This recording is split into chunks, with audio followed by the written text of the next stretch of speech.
Welcome back to Ezra's Experimental Kitchen, and today we'll be making carbonara based on a recipe from Andrew Ray of the Babish Culinary universe with a few minor adjustments. We'll start by cutting half a pound of thick-cut bacon into matchsticks and then cut the matchsticks into chunks that the French call lardons. Setting that aside while we continue our mise en place by mincing 2 cloves of garlic. Similar to last week, we're mincing the cloves by first pressing down with the flat edge of the knife until the clove is flattened and loosed from its skin. Next, we're cutting the clove lengthwise, rotating and then cutting horizontally before pressing down on the clove with the flat edge to make a fine paste. With the garlic out of the way, let's make our sauce base, which begins with 4 ounces of Parmesan cheese.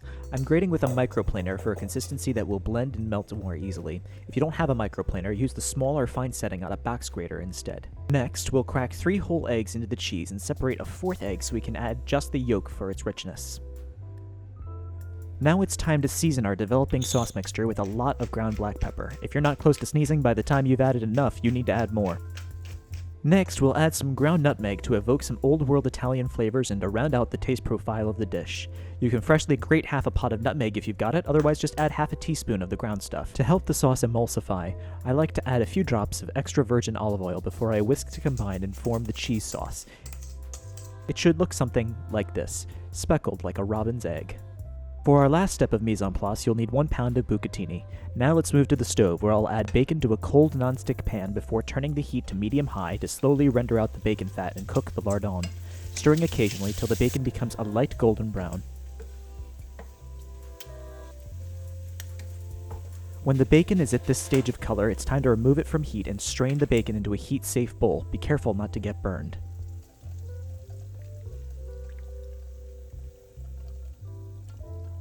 Return the bacon to the pan before adding 2 tablespoons of the reserved bacon fat to the pan. Next, add your garlic and stir to combine over medium-high heat. The garlic should become a dark blonde color while the bacon finishes crisping up and turning into a darker shade of golden brown.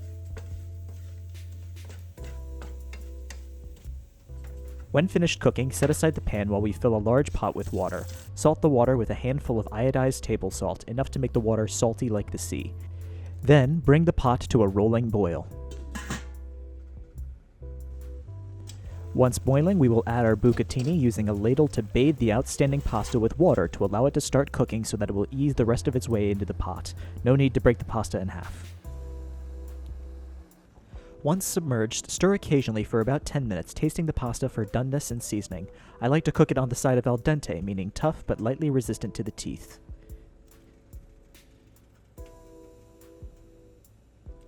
Before draining the pasta, I will measure out about a cup of the pasta cooking water with my ladle. I will likely use only a third of it, but it's good to have extra just in case. With that aside, drain the pasta through a colander and set it aside for a moment. Now the secret to good carbonara is temperature control, so I will add cold water to my pasta pot, swirl it around, and then dump the water, checking the surface of the pot to ensure that it's lukewarm and safe to the touch. Once there, I will return the pot to the stove and the pasta to the pot. Next, add the bacon and garlic mixture, being sure to scrape down the sides of the pan to get all the bacon fat and smaller bits into the pot. We'll stir that around to combine before adding a ladleful of pasta water to the pot, about a third of a cup, then stir again to evenly distribute. And finally, we'll add the egg and cheese mixture. Be sure to move quickly because we don't want scrambled eggs. Then hold onto the side of the pot and stir thoroughly until a smooth cheese sauce forms. It ought to look something like this. Smooth, with streaks of cheese and sauce running down the sides of the pasta. Use tongs to serve immediately and efficiently. Well, this week's experiment was the pot cooling method to ensure a well-emulsified sauce and not a tossed pasta of scrambled eggs. Having made this recipe hundreds of times, it's one of my wife's favorites. I would say that the pot cooling method was a resounding success. The sauce is smooth, the flavors are peppery but well balanced, and because the sauce was emulsified so well, it's liable to make good leftovers when properly microwaved or reheated with the reserved pasta cooking water. Thanks for watching. I hope you try these alterations to the recipe and enjoy them as much as I have.